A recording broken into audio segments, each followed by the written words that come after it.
Anderson. I'm the executive director of Charis Circle. Charis Circle is the nonprofit programming arm of Charis Books, and Charis Books is the South's oldest independent feminist bookstore. We're very honored to be here with all of you tonight to celebrate Motherworld, a devotional for the altar life. It is a book by Destiny Hemphill, and Destiny is here tonight in conversation with Ra Malika Imhotep, who is one of our all-time faves. As always, you've seen Ra on other um, Charis events recently. We see Doris Davenport is in the chat. So Ra was most recently helping us celebrate Doris Davenport's book. So it's always a great time when Ra is in the house with us. Tonight's event is co-hosted by the Auburn Avenue Research Library on African American culture and history. So thank you to them for always being a wonderful co-host. I want to welcome first Destiny Hemphill, who uses she or her pronouns. Destiny is a chronically ill ritual worker and poet based in Durham, North Carolina, a recipient of fellowships from Naropa University's summer writing program, Callaloo, Ten House, and Kenyon's writing workshop. She is the author of the poetry chapbook Oracle, a Cosmology, which came out from Honeysuckle Press in 2018, and the book we are celebrating tonight, Motherworld. So welcome, Destiny. We're so glad you're here. Thank you. And Destiny is joining conversation by Ra Malika Imhotep, PhD, who uses Ra or they pronouns. Ra is a Black feminist writer and performance artist and cultural worker from Atlanta, Georgia. They are a co-convener of a spiritual political education project called the Church of Black Feminist Thought and a member of the Black Aesthetic Curatorial Collective. Their work has been published in Scalawag Mag, Burn Away, Arrow Journal, the Guggenheim Museum, Poets.org, Southern Cultures, and elsewhere. Their debut poetry collection, Gossipin', was published by Red Hen Press in 2022, and you can watch that video on Charis's archive as well. So, welcome to all our friends in the chat. Feel free to shout out where you're watching from. Feel free to questions at any time.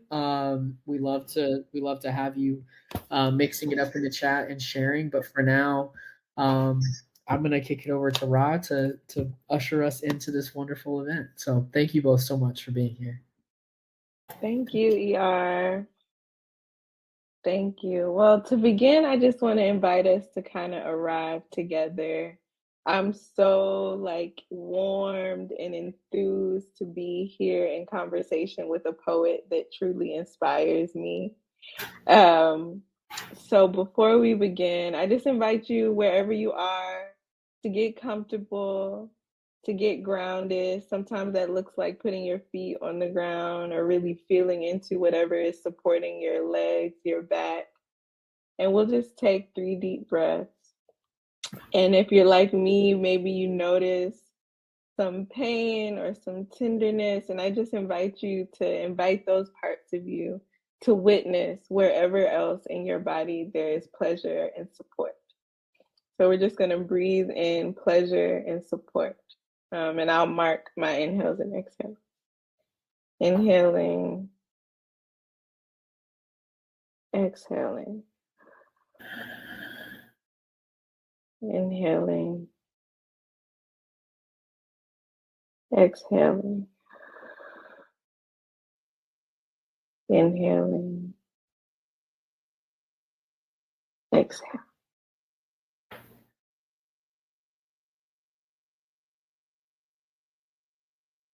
And now that we've breathed and allowed ourselves to arrive and witness, I invite Destiny to read, to share with us some of these beautiful poems.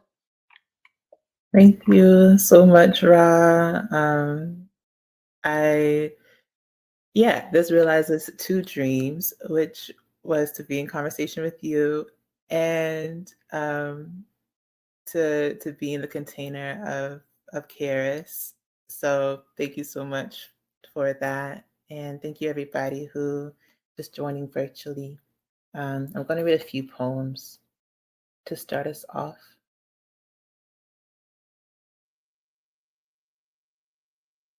This is the portal appears before proceeding an invocation to be read aloud.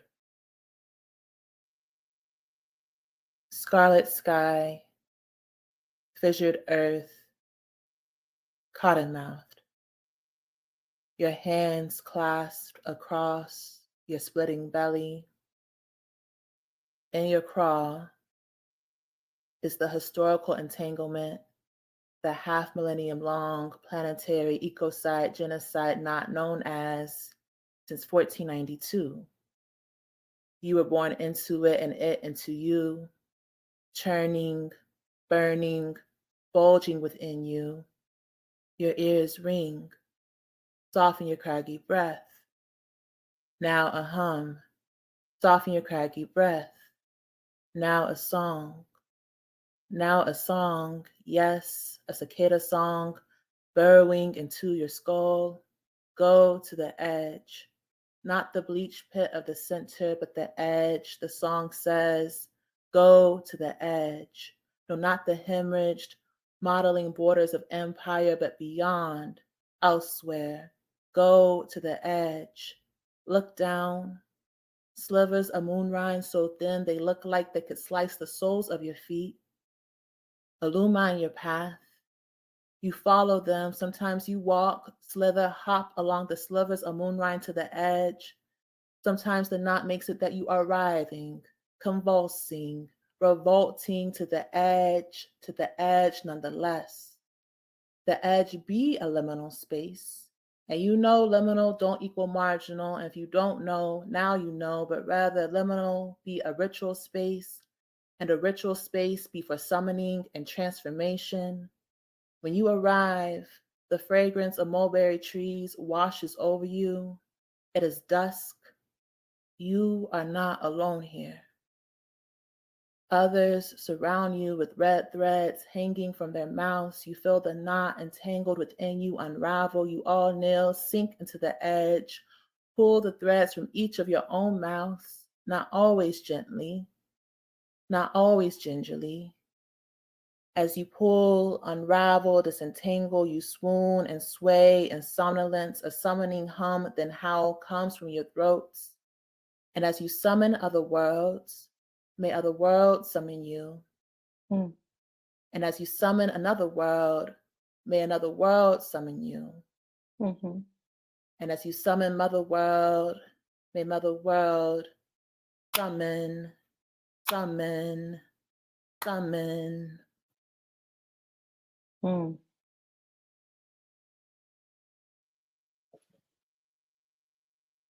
This is The Future is Unsettled, a spell for fugitivity.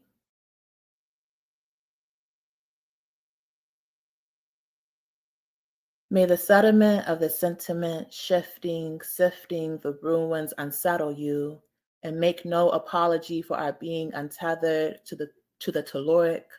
From the chasm we were born, and from the chasm we birthed, the unearthing be shimmering otherworldly. We cicada ourselves, yes, as it is the soft dirt that has saved and salvaged us, yes, and also because we are insistent on return. Not all hauntings bad, no, but for you it just might be. If you hear our song as strident, know this: we give thanks to the home found underground, and give thanks to the swamps that have engulfed our secrets, marooned us and our wings as secret. We honor the dirt moving underneath, reminding us that to ground and to unground takes practice. If you hear our song as strident, notice the contingency you impose is the contingency that you now oppose. Haunting infractions refract. We're coming with our breath to gust settlements to dust. Here we inhale the stirring before collapse. We exhale and blow your walls down. You're so vain. You think this song ain't about you. Don't you? Keep our names in your mouth. Say, take all names out your mouth. The world you made yours is undone. The chasm expands. We say, let there be flight. Yes, there flight be. Mm. Mm-hmm. And you know what? I don't actually. Okay, here's the little chorus. I don't actually know how long I've gone for. Okay, about 5 more minutes. We asked Mama and them, why do you study astrology and oracle reading?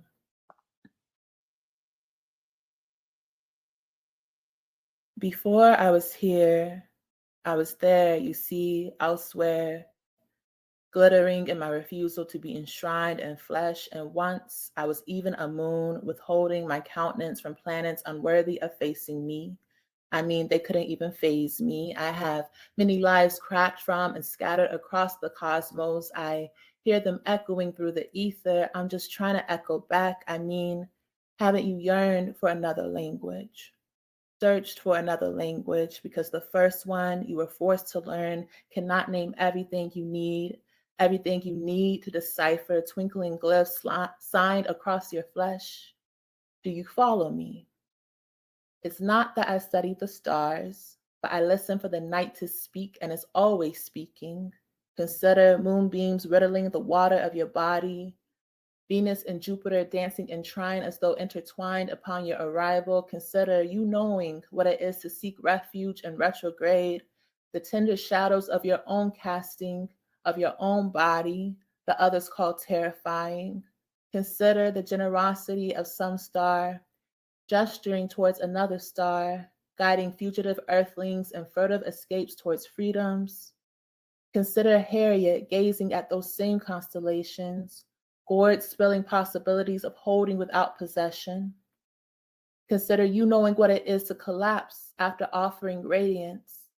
Consider Turner turning to the sky and reading planets' revolutions as signal to turn to prepare for our own.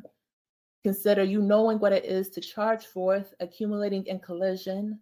Consider eclipse, that ring of fire with blackness at its center.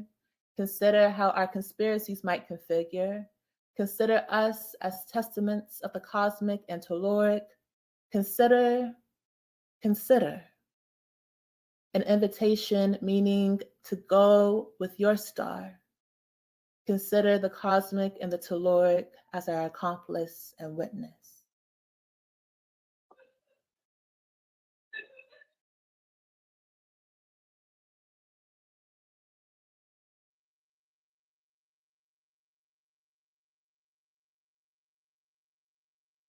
And I think this will be my last one.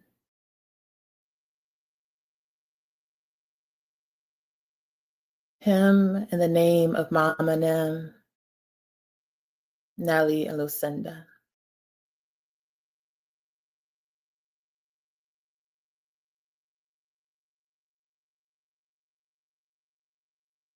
And content warning for reference to rape and abuse. I say, I am divinity made manifest as incarnate. I say, after the third day, the pain doubled me over. I say that I scooted on my belly and I ate the dust and it did not choke me. I say that I'm shedding. I say that I'm snake. I say on the 8th day, I rise up and I run, moving from dead flesh, dead skin. I say I don't always like the pilling. I say I don't always like the losing. I say I am ghost filled. You say I take up so much space. I say you mean that I take up space. And of course, because when you say moon dust, I know you mean me. When you say celestial, you know you mean me. I say I held poison in my mouth and it tasted like mercury and I did not die. I say I know I be temple because I've been in ruins. I say my mama say that we came through the fire. I say my mama say that she thought the flames would consume us. My mama say that we weren't consumed, but we came out smelling like smoke on the 5th day. My great grandma's name be Nellie. I say Nellie found this man and this man was nice and all she ever wanted was nice. So she walked away with him when she was 17.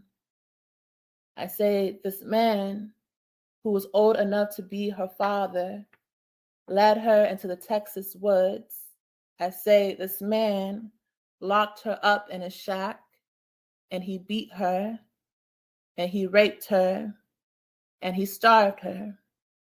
I say her sister, my Aunt Lucinda, wouldn't give up on looking for her. I say, my Aunt Lucinda, a Black woman, cared enough for another Black woman, and she was going to find her. I say, she found my grandmother and waited till the old man left and scooted on her belly like a snake into the shack. I say, she got into the shack and found her sister on her belly too, and they rose up and they ran. I say, my great-grandma made 2 promises to herself that day, that she would never be taken advantage of again, and that she would never starve. So I say, I be full of myself. I say, I be enchantress. I say, I be shape-shifting. I say, it took a culmination of miracles,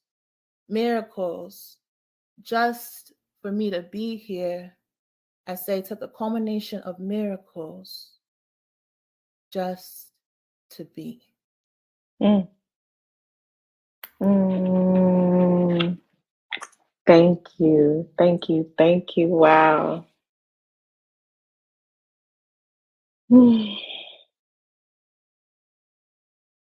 Well, my first question is a question from the Southern vernacular tradition of introduction, right?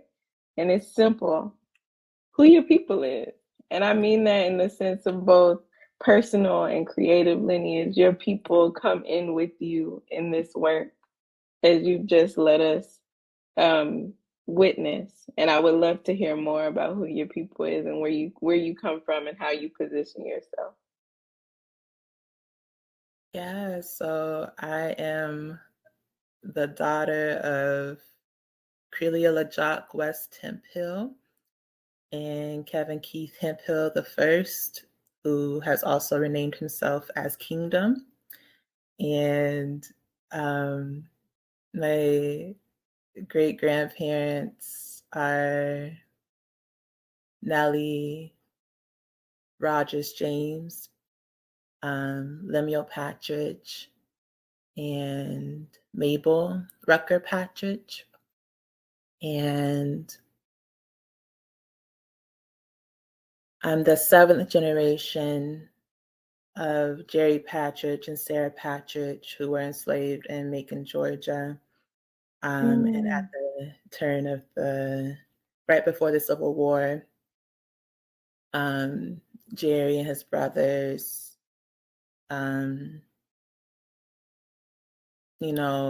they had subsistence plots, and they would grow food and go to the market, and they had to really push their plots way into the forest because the night riders would come and burn them down. So they pushed them way into the forest.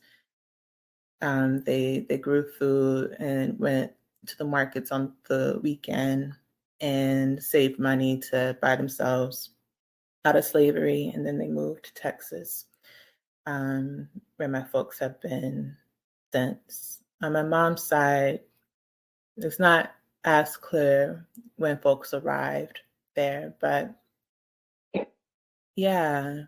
And,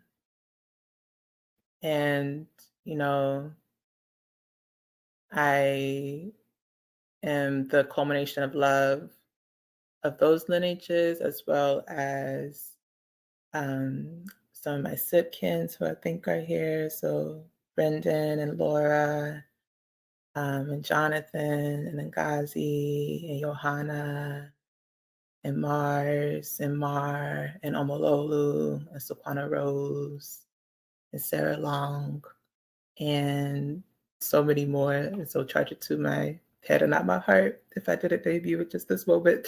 You're always with me. And in terms of other lineages, June Jordan, Toni Cade Bambara, LaShawn Pace, Tremaine Hawkins, Billie Holiday, LaBelle as the group, LaBelle. Yeah, and I feel like recently I've been coming into like who are my contemporary poet kin, and so I'm so grateful that Merlanda, who I recognize as poet kin, introduced us. And when I read your book, I was like, I didn't even have words, and I still haven't read the last few pages because I've sped through it, and I haven't read the last few pages for over a year because I don't want to be finished with it. um, yeah, and Tyree Day, I see you, dude. Yeah. Oh, Danielle Purifoy and Tony Mhm. Those are just a few of my people. Yes, and we always know that the list could be, it's inexhaustible, right? Yeah, it's infinite. Those who we come from, who hold us, and I think your work casts a constellation. Like, to read Motherworld is almost to lay back in a planetarium and to see the stars above you, and to know that each of those stars tells a story. And I love that you offer us in the collection notes, right? Sight lines, places where you're getting language from. Like, you really let us in to your kind of citational map, which is something that's really important to me. What kind of like, and that's not a traditional gesture in a lot of poetry collections, but it is something that we happen to share in our collections. Yeah. I'm wondering, why was it important to you to like include those lines of where you've borrowed language from, and that kind of roadmap to your inspiration? Yeah. Man, I think part of it is that even though Western traditions kind of like prioritize writing as this monologic, individualized, you're alone with your thoughts, cloistered up. For me, it's always been collaborative. And so when I started writing poetry really young, I already really intimately understood writing as a social practice. And so that what was activating language for me was like a sermon that I heard Mm-hmm. as a child, or family narratives that I would get from my parents. And so um, I wanted to make that really clear in the text as well, that it's a collaborative practice, and that it's not that more so Motherworld is like it's being channeled, or it's like a conduit, but it's not coming from any like individualized like capitalist notions of like us as a solo genius project or anything like that. And I think also it helps me kind of mark out who the we is. So Motherworld uses a we speaker a lot, and that we does not include everybody. And so it's not a royal we, it's not a homogenizing we. It is a we that comes from the underbelly of this world, and it is a we that comes from, you know, the structural position of Blackness. And so one way for me to kind of gesture who is shaping the we, or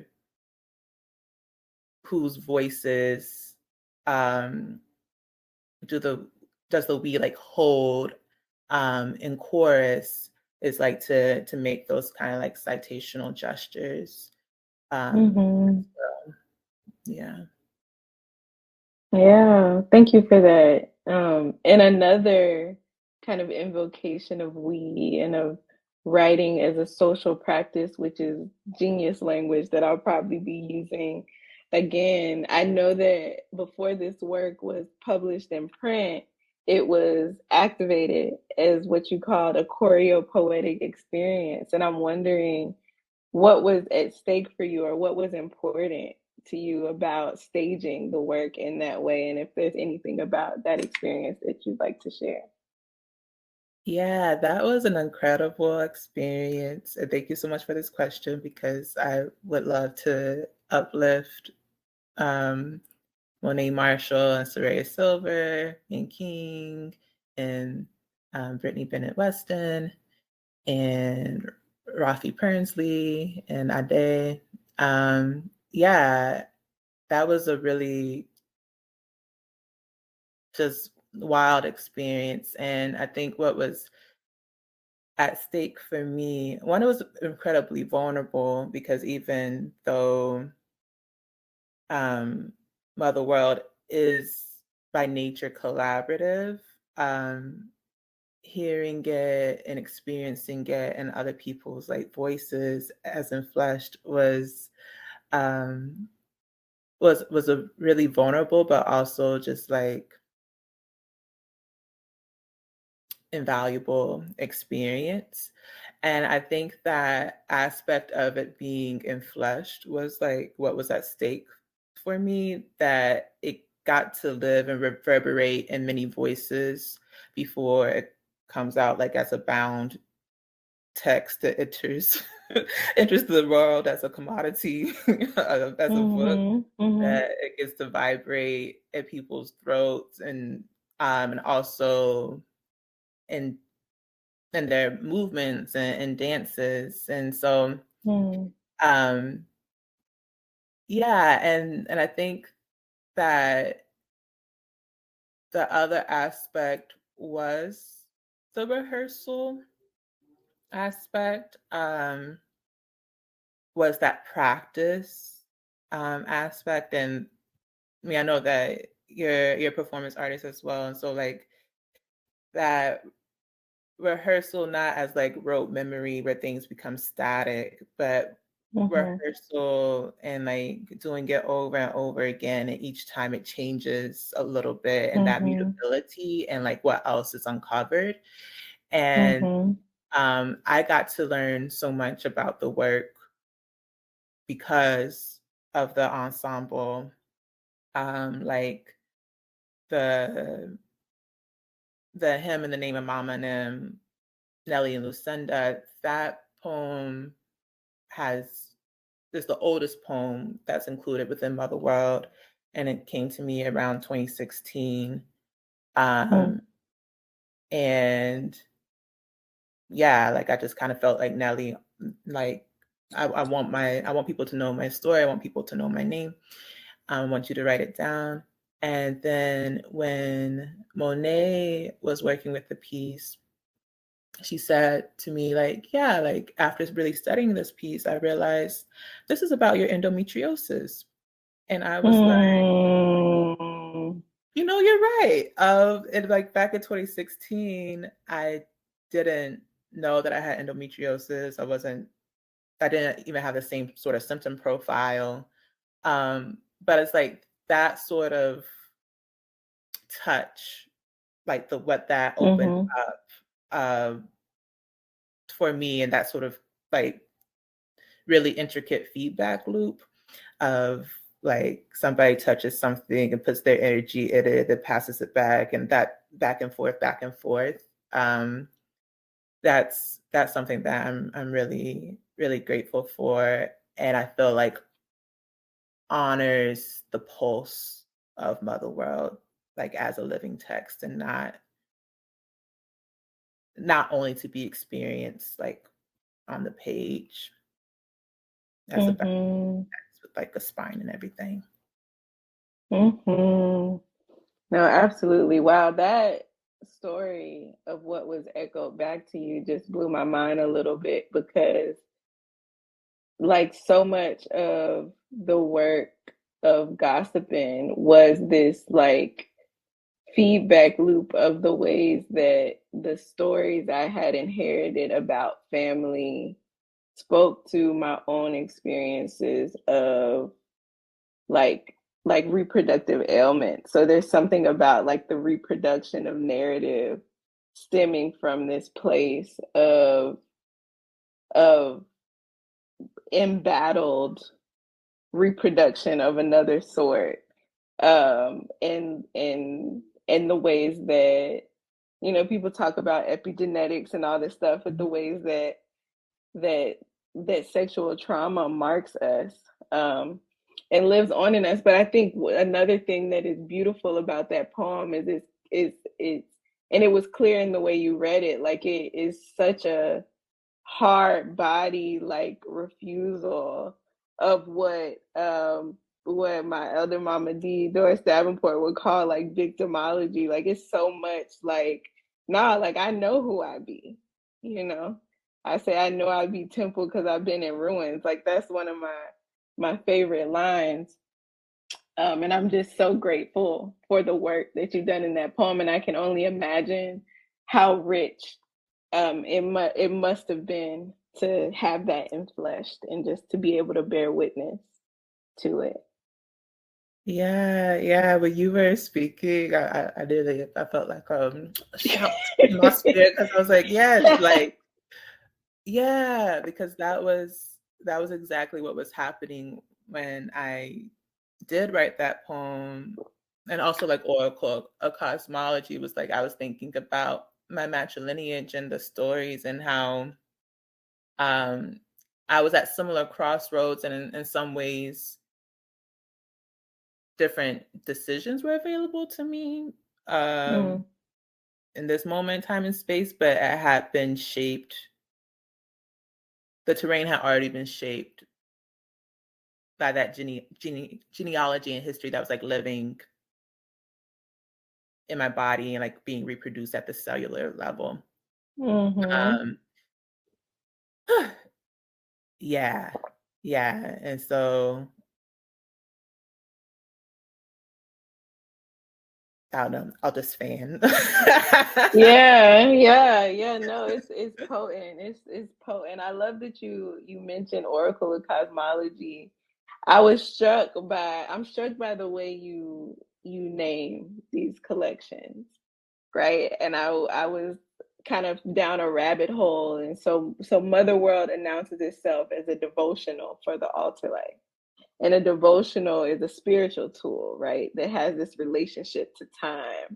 And I'm wondering what the form of devotional means for you in this collection. And I also wonder what a cosmology meant for you in the creation of your chapbook Oracle, and how those two, a cosmology and a devotional, might play together as part of your kind of like arsenal of spiritual technologies and tools.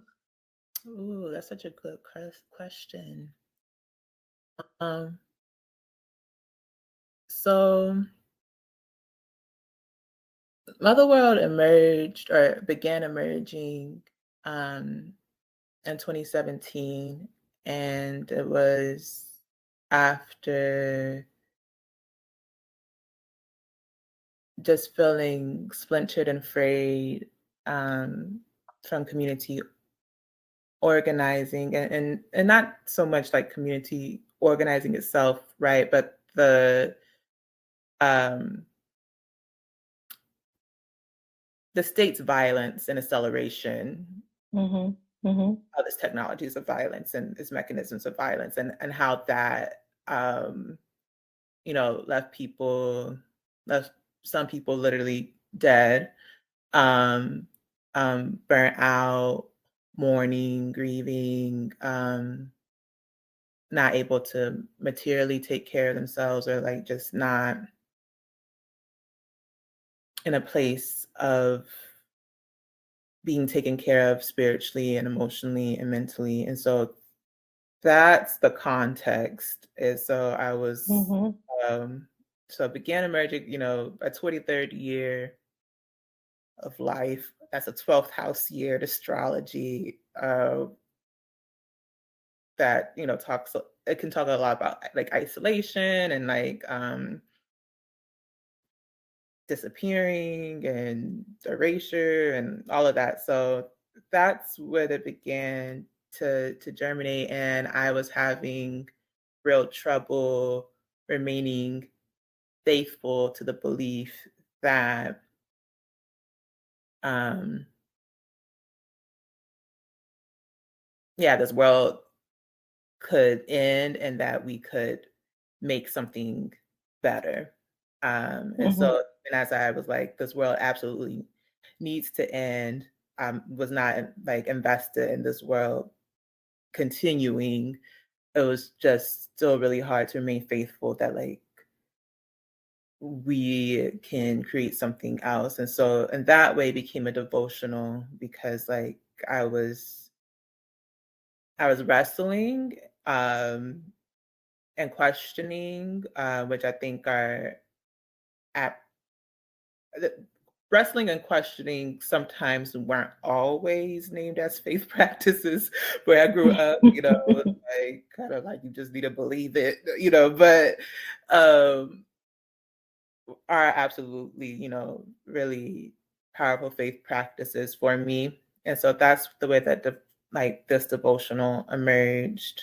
Um and then with cosmology, um, you know, I was thinking a lot about Audre Lorde and Zami and like the names that she calls in the beginning, um, like to whom do you owe your survival and that pantheon that she creates. And um, I I was really thinking about, yeah, my ancestors as a sort of pantheon and as constituting my own sort of cosmology, the way that I orient myself, you know, spiritually in relation to land, also in relation to the cosmos.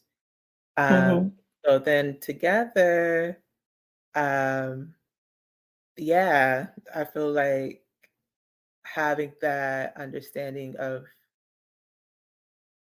like a ancestrally centered cosmology, uh, that, you know, from whom I inherited a lot of lessons of like practices that can be amplified, um, and this creation of this other thing that we need. So like when I talk about my, you know, great grandfather, like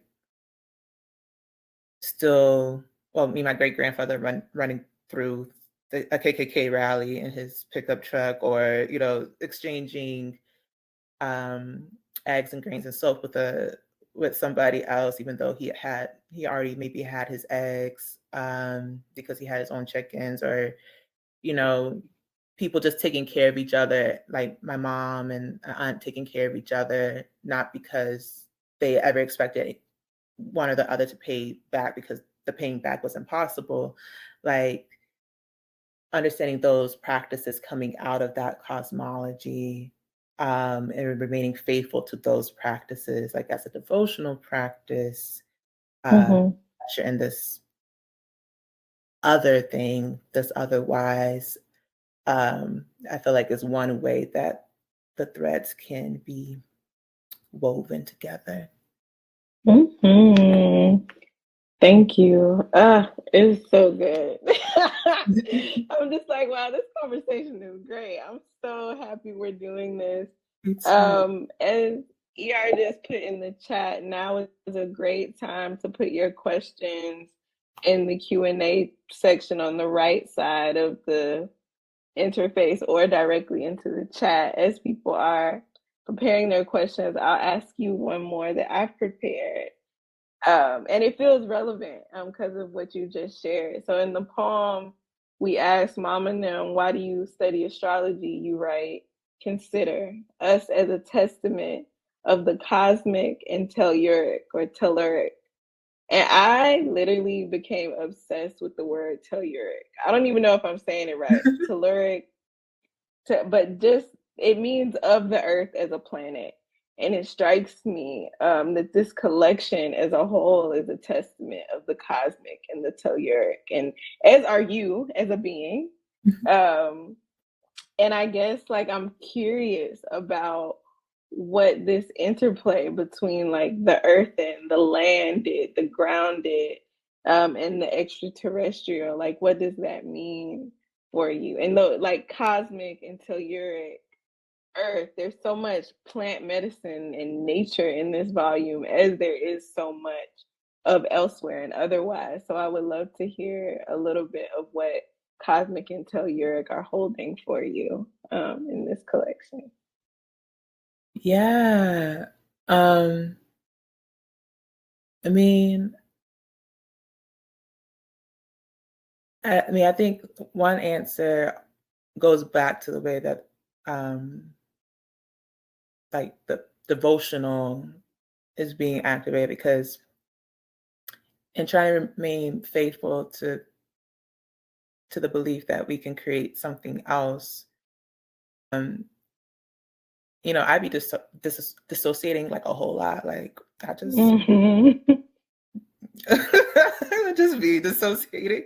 And so trying to, and I don't have great spatial awareness. Like I'm a Pisces moon. Like there's a lot of ways that I can really easily abandon the earth in like my day-to-day living. And thinking about the way that Fred Moten poses the injunction that Black studies is also to like save the earth, which is said in so many different ways. Before and after. And so yeah, like part of what Motherworld is doing is like acknowledging that the cosmos absolutely, I feel, have some relationship to us on Earth, and also refusing a move that I think is particularly common in New Age spirituality, which is like about transcending or like getting out of. And so refusing that movement, in part because that movement also refuses a lot of engaging with like the suffering and like what can actually be intervened in like right now. It leaves it to like that you can just like transcend it, which is also probably a vestige from like white supremacist like Christianity, like Christo fascism, all about getting to heaven and leaving the earth. And so refusing that, but also refusing this idea that the world and the earth are one and the same in the first place. And so that like if I'm stretching out to the cosmos, still wanting to be very rooted in the earth and like honor the earth, but also that's not the same as like being faithful to the world. And so like, my favorite refrains in spirituals is like, this world ain't my home. The second one is Monday mornings and won't be long, you'll look for me and I'll be gone. But the first one is, like, this world ain't my home. And the wisdom of that, that's like, no, like this just ain't it. This just ain't it. Yeah, so that was a very windy answer. I don't know if that fully answered your question, but yeah, the cosmos and the earth are both really, really important to me. And I feel like are naturally in conversation with each other, and being faithful to one or the other doesn't mean denying the other, basically, but seeing that they're interrelated. No, thank you for that. I think that is the answer must wind, right? I don't think there's a way to face that that interplay between the cosmic and the telluric without a winding road. I also thought of the story you shared of your grandfather's subsistence plots deep in the forest, and I think about something about fugitivity in the telluric, fugitivity and in this deep relationship to the earth that is actually like hiding your subsistence plot, the thing that allows you and empowers you to buy your freedom is a refusal of the world of slavery, right? So there's something there too, like how like the freedom dream is connected to like a land-based practice. Yeah, that's actually a really important part of it too, because also like I wasn't a nature. I mean, I still wouldn't describe myself as a nature girl, but I'm not that far. Like, my parents grew up in the country. My dad grew up on a little farm in Texas, so I'm not that removed from like the land, and that in terms of like having a daily practice of like putting your hands in the soil. But slavery and colonial modernity coerces such a violent relationship to the earth, like particularly as Black folks, that I felt I didn't want to be out near a river or in the forest for a very long time because of that violent and coercive relationship. But something that I was trying to recall in Motherworld was also the way that the earth has been a co-conspirator in liberation as well. And so and that like precisely because of like plant medicine or being able to hide and be cloaked, or like all these ways that like the earth um is intertwined and like has been available as an accomplice to refusing the world. Mm-hmm. Thank you for that. I see a question from Dr. Doris Diosa Davenport. This discussion almost make it imperative that we buy this book. Yes, absolutely. And you can buy it by clicking the little green button under your screen from Charis Books. And they say, I think I read in your bio that you are a chronic ailment sufferer. I think you describe yourself as chronically ill. Does that in any way impact your writing, topics, word choice, viewpoints, persona? Yeah. So in terms of like process, it definitely impacts my writing in that like I don't write every day um, at all. So that's kind of like the day to day. But that first poem that I read, it came to me during a pain episode. And so I like hadn't slept and I got this image, which also seems very much like endometriosis. Like I got this image of a figure who had this knot of thread in their belly, and they were like reaching into their mouth and like pulling the thread out. And I think because of the intensity of my pain and kind of like the limits that it pushes my body, like I often end up teetering in this like dream or vision based where like I'm just accessing different types of spiritual information that then shows up in my poetics. And so that's definitely one way. But yeah, also language of like slicing or churning or burning or bulging, the belly showing up or like the hip showing up as an image system in my work. I feel like definitely is connected to the fact that I experience pain a lot in those places, or experience pain as burning or bulging or something like that. And Mm-hmm. that pain makes me present in a different sort of way, and then it enters my poetry. Yeah. Mm-hmm. Question. Mama D says that is a powerful alchemical transformative use of pain, and it is indeed. Thank you for that. Thank you so much.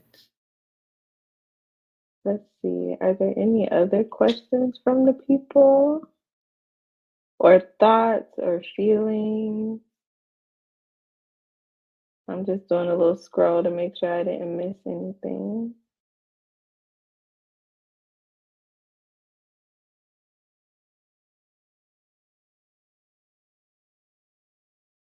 Yeah, well, let's see. I probably got another one here.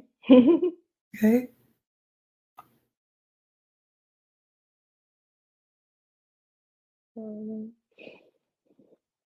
How about one thing I noticed in your reading tonight was cicadas as a repeated element of your poems. Will you talk a little bit about what cicadas mean to you? Yeah. Or how they show up for you? Yeah. I mean, especially growing up in the Southeast, like cicada songs just being at the backdrop, not all the time, but like, those hidden when the broods come out, and the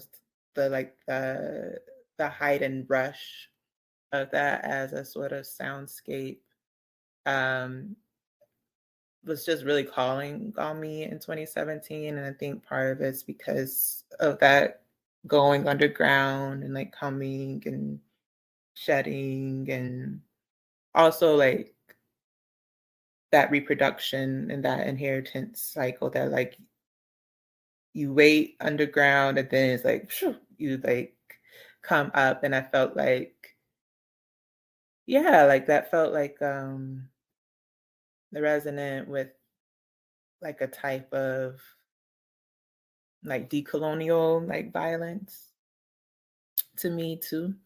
Um and when we were doing the choreo poem, we talked a lot about like, well, what would be your cicada call? Like how, like if you've been in the ground for like 13 years or 7 years, you come up and you're screaming and you need some, like you're trying to find that person, or I mean, that cicada rather.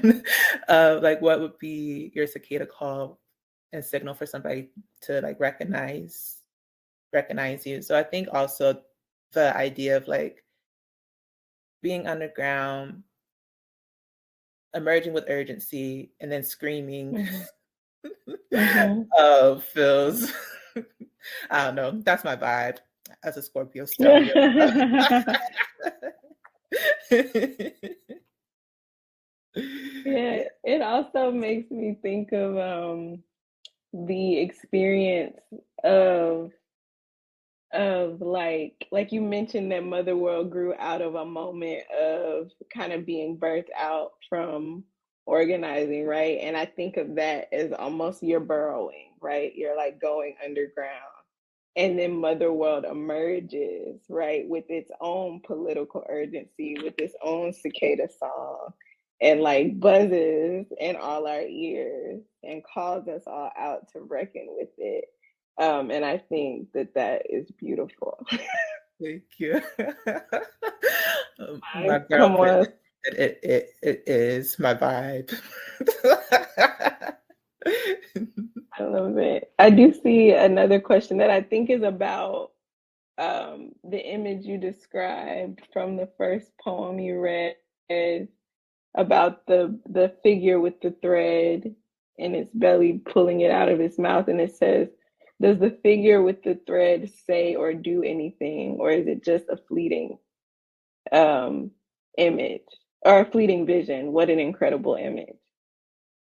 Yeah. And hey, Johannes. And the vision, I just saw them drawing it out, not always gently, not always gingerly. So sometimes there was like a real roughness with it. And then I didn't hear them saying anything, but I did see them like at one point, like on their hands and knees, like crawling. And so what the poem then does is kind of create a sequence from that moment of identifying that knot in the belly, which the poem, identifies it as like the ecocide genocide knot that, not only born into it, but also like that violent structure born into our own bodies. But what was cool about the vision, and I guess what really encouraged me to work more with it, was that I then was on Instagram because I couldn't sleep because of the pain.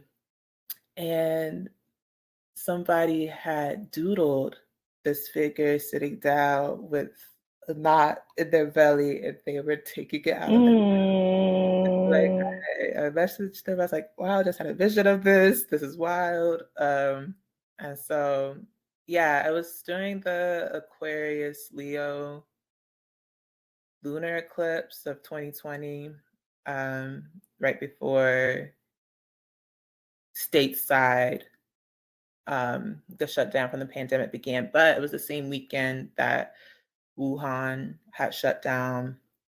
And it was the same weekend that Kobe Bryant and his daughter died in the plane crash. An auspicious time.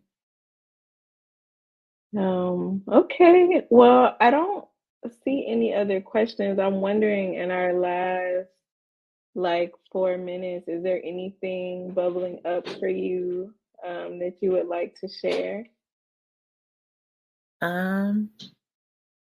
No, just thank you. Thank y'all for being here. And thank you, Ra, for, making this space with so much care. I had a lot of fun. It's been a wild time in these streets. So this was really nice. So I'm deeply appreciative. Thank you. Yeah, well, thank you so much. Thank you for this work. Thank you for your study, your deep and principled study of the cosmic and the telluric and the Black studies and the Black feminism. Like, it's all so apparent to me, and in the care that you've crafted this devotional for the altar life. So thank you so much. Thank you. Thank you both so much. I really appreciate everybody being with us tonight. Doris asked a good question, which is, how do I buy this book? And normally you just click this teal button at the bottom center of the screen, but the book just went out of stock on our website, which is annoying. I apologize, but it means that it is selling. So that is a good thing for Destiny. So we will appreciate that fact. We do have hard copies of the book in the store, in our physical store right now. So you can give us a call tomorrow when we open at 404-524-0304 and reserve your copy, or you can email us at info@charisbooksandmore.com if you are not a phone person, and let us know, and we will make this happen for you. So we apologize for the extra step, but we really do appreciate when you buy your books from us. It really does help us. And we want to get these books into your hands. So if you're local to Atlanta, just walk in and buy it. You don't need to reserve it. But if you are a bit further afield, as we know some folks watching are, we will get it to you as soon as we possibly can. So thank y'all both so much. Congratulations, Destiny. Really beautiful book. I wish you both well. And until next time, everybody take care. Thank you.